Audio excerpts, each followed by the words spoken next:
ये आकाशवाणी रायपुर है। छत्तीसगढ़ी समाचार बुलेटिन के संग मीनल तिवारी के जय जोहार।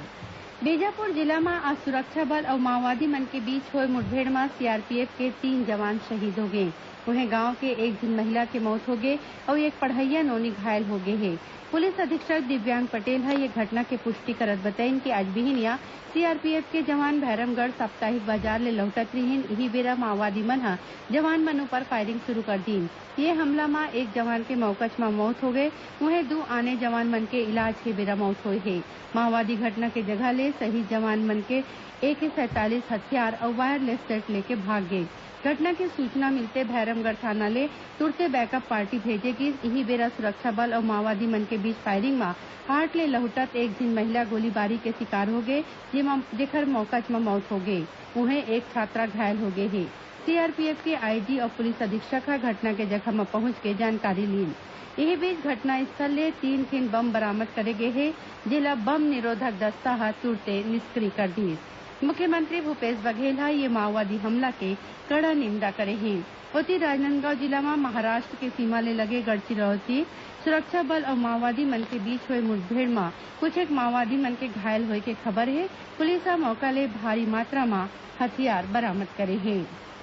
कोंडागांव के विधायक मोहन मरकाम छत्तीसगढ़ प्रदेश कांग्रेस कमेटी के नवा अध्यक्ष हुई। आज नई दिल्ली में अखिल भारतीय कांग्रेस कमेटी के महामंत्री KC वेणुगोपाल प्रेस विज्ञप्ति जारी करके बताई कि श्री मरकाम भूपेश बघेल के जगह ली। श्री बघेल मुख्यमंत्री बने के बाद प्रदेश कांग्रेस अध्यक्ष ले इस्तीफा दे के बाद कहेरी थी। मुख्यमंत्री भूपेश बघेल कहने के सुराजी गांव योजना राज्य सरकार के प्राथमिकता में है।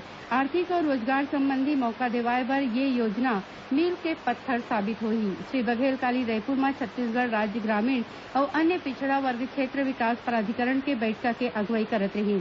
मुख्यमंत्री कहन कि छत्तीसगढ़ के आर्थिक और सामाजिक परिवर्तन ले नरवा गरुवा घुरवा और बाड़ी महत्वपूर्ण योजना है। ओमन बताइन कि वन क्षेत्र के गांव में गौठान बनाए के काम वन विभाग कोती ले करे जाही। एकर बर कैंपा के राशि के उपयोग होही। मुख्यमंत्री कहन कि प्रदेश में बनाए जात गौठान के गुणवत्ता देखे जाही।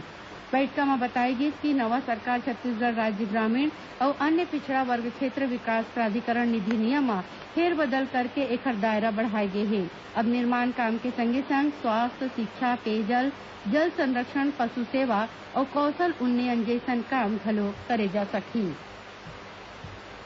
केंद्रीय उपभोक्ता मामला, खाद्य और सार्वजनिक वितरण प्रणाली मंत्री रामविलास पासवान कहन है कि सरकार एक राष्ट्र एक राशन कार्ड के योजना बनावत है।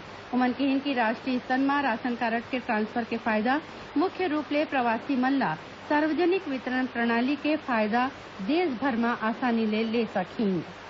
प्रधानमंत्री नरेंद्र मोदी इतवार के आकाशवाणी ले मन की बात कार्यक्रम में देश और विदेश के लोगन संग अपन विचार साझा करही। प्रधानमंत्री के रूप में दूसर घाव पदभार संभाले के बाद मन की बात कार्यक्रम के ये पहली कड़ी होही। हरियर छत्तीसगढ़ अभियान में इस राज्य में 7 करोड़ 13 लाख पौधा लगाए के लक्ष्य रखे गए हैं। राज्य के 5 प्रमुख नदियां इंद्रावती, अरपा, खारून, शिवनाथ और सकरी तीर 633 हेक्टेयर क्षेत्र में पौधा लगाए जाही। एमा फलदार पौधा ज्यादा लगाए जाही। मुख्यमंत्री भूपेश बघेल के अगुवाई में काली मंत्रालय में रखे गए हरियर छत्तीसगढ़ पौधारोपण कार्यक्रम के बैठक में ये जानकारी देगी। बस्तर और सरगुजा संभाग में चलत हाई स्कूल और हायर सेकेंडरी स्तर के स्कूल मन में शिक्षक के खाली पद में जब तक नियमित भर्ती नहीं हो जाए तब तक बर अतिथि शिक्षक की व्यवस्था अवैया 30 जुलाई तक करे जाही। ये संभाग में स्कूल में अंग्रेजी, गणित, भौतिक रसायन, जीव विज्ञान और वाणिज्य विषय में 1885 और माड़ा पॉकेट क्षेत्र में चलत स्कूल में 631 पद खाली है। तय करे गए नियम के मुताबिक अतिथि शिक्षक की व्यवस्था शाला प्रबंधन विकास समिति कोती ले करे जाही। अतिथि शिक्षक मन ला हर महीना 18,000 रूपया के मानदेय दे जाही। प्रधानमंत्री राष्ट्रीय बाल पुरस्कार पर केंद्रीय महिला और बाल विकास विभाग नई दिल्ली कोती ले अवैया 31 अगस्त तक अर्जी मंगाए गए हैं। ये पुरस्कार शैक्षिक, खेल, कला, स्कूल, समाज कल्याण और बहादुरी के क्षेत्र में बने काम करे खातिर लइका मन ला और बाल विकास, बाल संरक्षण और बाल कल्याण के क्षेत्र में काम करैया व्यक्ति और संस्था ला मिलथे। ये पुरस्कार 2 श्रेणी बाल शक्ति पुरस्कार और बाल कल्याण पुरस्कार के नाव ले दे जाथे। एकरे संग छत्तीसगढ़ी समाचार बुलेटिन इहें सिरावत है। जय जोहार।